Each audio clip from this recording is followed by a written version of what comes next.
Hello everyone, welcome to SR tutorials. Friends, ఈ వీడియోలో మనం డిఎస్సి 2008 అభ్యర్థులకు కొలువులు అంటూ వచ్చినటువంటి ఈ ఆర్టికల్ని గురించి, అదేవిధంగా పూర్వ విఆర్ఓలకు పరీక్ష అంటూ వచ్చిన ఈ రెండు ఆర్టికల్స్ని గురించి అయితే మనము ఈ వీడియోలో తెలుసుకుందాం. వీడియో చూస్తున్న ప్రతి ఒక్కరు కూడా వీడియోని లైక్ చేసి మీ సపోర్ట్ని తప్పకుండా తెలపండి.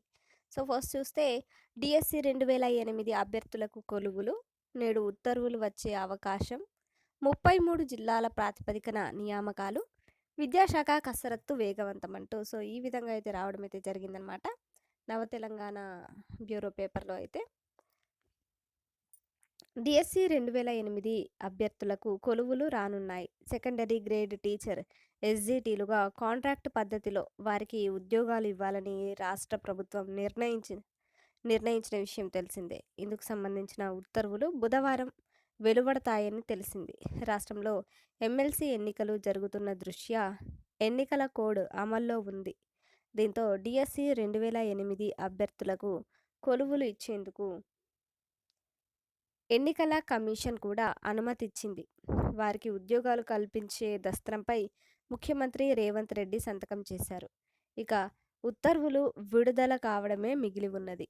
1382 మంది అభ్యర్థులకు ఉద్యోగాలు రానున్నాయి. డిఎస్సి 2008 అభ్యర్థుల నియామకం పట్ల సోమవారం హైకోర్టులో విచారణ జరిగిన విషయం తెలిసిందే. 3 రోజుల్లో నియామక ప్రక్రియను చేపడతామని పాఠశాల విద్యాశాఖ సంచాలకులు ఈవి నరసింహారెడ్డి కోర్టుకు నివేదించారు. అయితే ఈ నేపథ్యంలో నియామకాలకు సంబంధించిన కసరత్తును విద్యాశాఖ వేగవంతం చేసింది. ఉత్తర్వులు ఇచ్చిన వెంటనే వారికి కౌన్సిలింగ్ ద్వారా పోస్టింగ్లను ఇస్తారు. ఆ జాబితాను 33 జిల్లాల కలెక్టర్లు, జిల్లా విద్యాధికారి డిఈఓలకు విద్యాశాఖ పంపిస్తుంది. 2008లో డిఎస్సిని ఉమ్మడి ఆంధ్రప్రదేశ్లో పరీక్ష రాశారు. డిఎస్సికి ఉమ్మడి ఆంధ్రప్రదేశ్లో పరీక్ష రాశారు. అప్పుడు తెలంగాణలో 10 జిల్లాలు ఉన్నాయి. పరిపాలన సౌలభ్యం కోసం జిల్లాల సంఖ్య 33కు పెరిగింది. దీంతో 33 జిల్లాల ప్రాతిపదికన నియామకాల ప్రక్రియను కలెక్టర్లు, డిఈఓలు చేపడతారు. ఒకవేళ ఉమ్మడి జిల్లాను ప్రాతిపదికగా తీసుకుంటే పాత జిల్లా కేంద్రాల్లోనే వారికి ఉద్యోగాలు ఇవ్వాల్సి ఉంటుంది. దానివల్ల రాబోయే డిఎస్సిపై ప్రభావం పడుతుంది. నిరుద్యోగులకు నష్టం కలుగుతుంది. అందుకని 33 జిల్లాల ప్రాతిపదికన డిఎస్సి 2008 ఉద్యోగాలను ఇవ్వాలని ప్రభుత్వం నిర్ణయించింది. 1382 మందికి ఎస్జిటి కొలువును కాంట్రాక్ట్ పద్ధతిలో ఇస్తారు. వారికి ఎస్జిటీలకు ఇచ్చే మూల వేతనం ఇవ్వాలని ప్రభుత్వం నిర్ణయం తీసుకుంది. హెచ్ఆర్ఏ ఇతర అలవెన్స్లు వారికి వర్తించవు. దీంతో వారికి నెలకు 31,040 రూపాయల వేతనం అందుతుంది. హైకోర్టులో తదుపరి విచారణను ఈ నెల 17వ తేదీకి వాయిదా పడింది.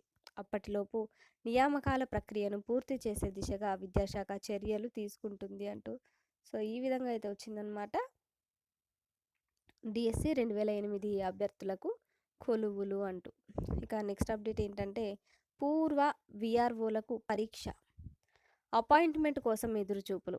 ఇప్పటికే ఆప్షన్లు తీసుకున్న సర్కార్. సిలబస్పై టీజీపీఎస్సీతో డిస్కషన్స్.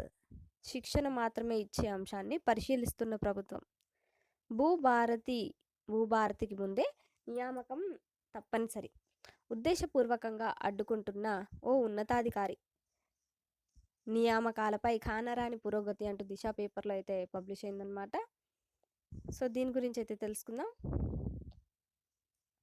గ్రామ రెవెన్యూ వ్యవస్థను ఏర్పాటు చేస్తామని ఇప్పటికే సీఎం రేవంత్ రెడ్డి, రెవెన్యూ మంత్రి పొంగులేటి శ్రీనివాసరెడ్డి ప్రకటించారు.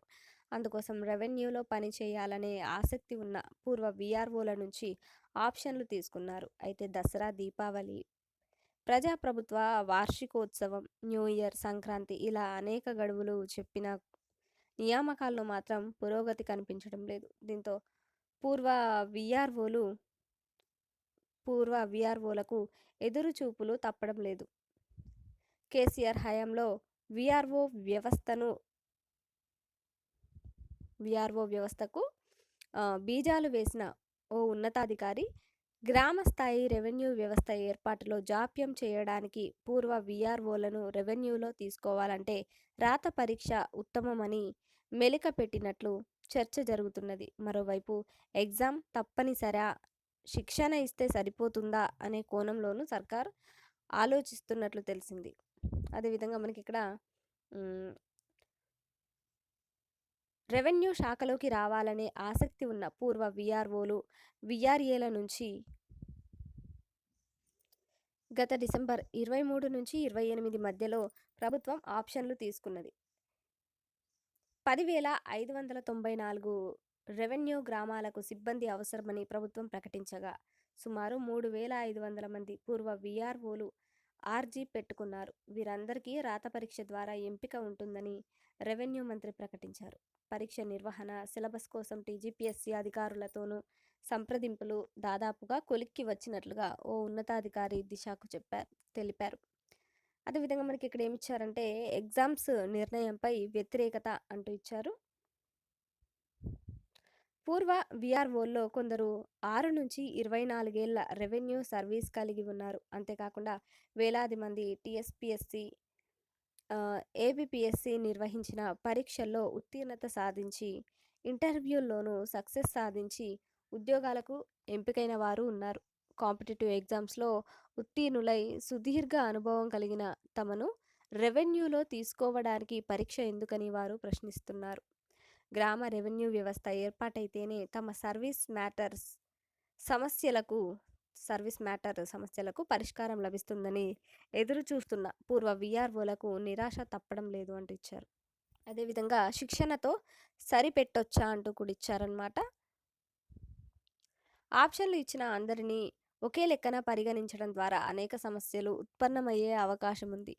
ఈ క్రమంలో కామన్గా పరిగణించాలా, వేరువేరుగా చూడాలా, అసలు పరీక్ష పెట్టాలా, అందరినీ తీసుకున్న తర్వాత శిక్షణ ఇస్తే సరిపోతుందా, ఇలాంటి అంశాలన్నీ ప్రభుత్వం పరిశీలిస్తున్నట్లు ఓ ఐఏఎస్ అధికారి చెప్పారు. గ్రామ స్థాయిలో పనిచేసే వారికైనా పంచనామా, రిపోర్టులు రాయడం వంటి ప్రక్రియలు తెలిసి ఉండాలని ప్రభుత్వం భావిస్తున్నది. అధికారులు విధులు, బాధ్యతలపై కనీస అవగాహన లేని వారిని నియమించడం ద్వారా ఆరోపణలు ఎదుర్కోవాల్సి ఉంటుందన్న ఆందోళన కూడా వెల్లడవుతోంది. అదేవిధంగా మనకి ఇక్కడ ఎందుకీ వివక్ష అంటూ కూడా ఇచ్చారు. పూర్వ విఆర్ఏల్లో విద్యార్హత ఆధారంగా ఏకంగా ఒక్కొక్కరికి డబుల్ ప్రమోషన్ సైతం ఇచ్చారు. సూపర్ న్యూమరరీ పోస్టులు సృష్టించి రెగ్యులరైజ్ చేశారు. తమ విషయంలోనే ఎందుకు రాత పరీక్ష పేరుతో ఈ వివక్ష అని పూర్వ వీఆర్ఓలు వాపోతున్నారు. ఇటీవల రెవెన్యూలో జూనియర్ అసిస్టెంట్ల పదోన్నతుల సందర్భంగా సీనియారిటీ లిస్ట్ ప్రిపేర్ చేయగా జోన్ 6లో 140 మందిలో సుమారు 110 మంది వీఆర్ఏలు, అదేవిధంగా వీఆర్ఏలు, అటెండర్, ఇంకా రికార్డ్ అసిస్టెంట్, వాచ్మెన్ వంటి హోదాల నుంచి పదోన్నతి, కారుణ్య నియామకాల ద్వారా జూనియర్ అసిస్టెంట్ అయ్యారు. వారిలో కొందరు పదవీ విరమణకు సైతం దగ్గరలో ఉన్నారు. వారికి ఇన్నేళ్ల సర్వీస్లో ఎలాంటి విద్యార్హతలు ఉన్నాయని పూర్వ వీఆర్ఓలు ప్రశ్నిస్తున్నారు. ఒకే శాఖలో ఒకే హోదా కలిగిన పోస్టులకు ఇన్ని భేదాలు ఏమిటని వాపోతున్నారు అంటూ మనకైతే ఇచ్చారనమాట. జా అదేవిధంగా జాప్యం వెనుక అదృశ్య హస్తం అంటూ కూడా మనకైతే ఇచ్చారు. అసలు ఈ రాత పరీక్ష అనే విధానం ప్రవేశపెట్టడానికి ప్రధాన కారణం అనధికారికంగా తిష్టవేసిన ఓ ఉన్నతాధికారి అని చర్చ జరుగుతున్నది. సదరు అధికారి కేసీఆర్ పాలనలో ధరణి రూపకల్పనలో మాజీ సీఎస్ సోమేష్తో అంటకాగి పూర్వ వీఆర్ఓ వ్యవస్థ రద్దుకి కూడా బీజాలు వేశారన్న ఆరోపణలు వినిపిస్తున్నాయి. గ్రామస్థాయి రెవెన్యూ ఏర్పాటులో కూడా రాత పరీక్ష పేరుతో ఉద్దేశపూర్వక మెలికలు పెట్టి జాప్యం చేయడం వల్ల ప్రజాసేవల్లో ఆలస్యం జరుగుతున్నది. దీన్ని ప్రభుత్వ వైఫల్యంగా చిత్రీకరించడానికి ప్రయత్నిస్తున్నారని రెవెన్యూ ఉన్నతాధికారులు సైతం ఆందోళన చెందుతున్నారు. అదేవిధంగా బీఆర్ఎస్ నిర్ణయాలతో నష్టపోయిన పూర్వ వీఆర్ఓలు ఇప్పుడు ప్రజాప్రభుత్వానికి విధి నిర్వహణలో పూర్తి సహాయం అందిస్తే అది పాత ప్రభుత్వ ధరణి తప్పిదాలను వెలికితీసే ప్రమాదం ఉందని, అది గత పెద్దలకు మరింత ఇబ్బందులు తెచ్చిపెడుతుందని ఆయన ఉద్దేశ్యంగా ఉన్నట్లుగా అనుమానాలు వ్యక్తమవుతున్నాయి అంటూ ఇచ్చారు. అదేవిధంగా ప్రజాపాలన ఏర్పడి 14 నెలలు గడిచినా రేషన్ కార్డుల జారీ, ధరణి సమస్యల పరిష్కారం, పింఛను లబ్ధిదారుల ఎంపిక, రైతు రుణమాఫీ, సాగు భూములకు రైతు భరోసా, రోజువారీ రెవెన్యూ కార్యకలాపాల్లో నెలకొన్నటువంటి గందరగోళమే దానికి నిదర్శనమని రెవెన్యూ ఉద్యోగులు అంటున్నారు. ప్రస్తుతం ప్రజాప్రభుత్వంలో కూడా ప్రతి రెవెన్యూ శాఖ నిర్ణయాన్ని ఆయన ప్రభావితం చేసి కీలక సమాచారం ప్రతిపక్షంలోని పెద్దలు, మాజీ బ్యూరోక్రాట్లకి చేరవేస్తున్నారని అనుమానాలు వ్యక్తమవుతున్నాయి. చివరికి తహసీల్దార్ల బదిలీలు, రెవెన్యూ ఉన్నతాధికారుల పదోన్నతులు, పోస్టింగ్స్ విషయంలో కూడా సదరు అధికారి జోక్యం చేసుకున్నారని తెలుస్తోంది. పైకి నిజాయితీపరుడిలా కనిపించిన ప్రతిష్టాత్మక ప్రాజెక్టు భూసేకరణలో ఆ అసైన్డ్ భూముల్లో అనుభవదారులకు పరిహారం చెల్లింపు పేరుతో కోట్లాది రూపాయలు అక్రమాలకు పాల్పడి బెంగళూరు పరిసర ప్రాంతాల్లో విలువైన విల్లాలు, భూములు, ఓపెన్ ప్లాట్లు కూడబెట్టారని అంటున్నారు. అలాంటి అధికారుల మాటలు వింటే ప్రభుత్వానికి ఇబ్బందులు తప్పవని చెబుతున్నారు అంటూ. సో మనకైతే ఈ విధంగా పూర్వ పూర్వ విఆర్ఓలకు పరీక్ష అంటూ రావడం అయితే జరిగింది. Thank you.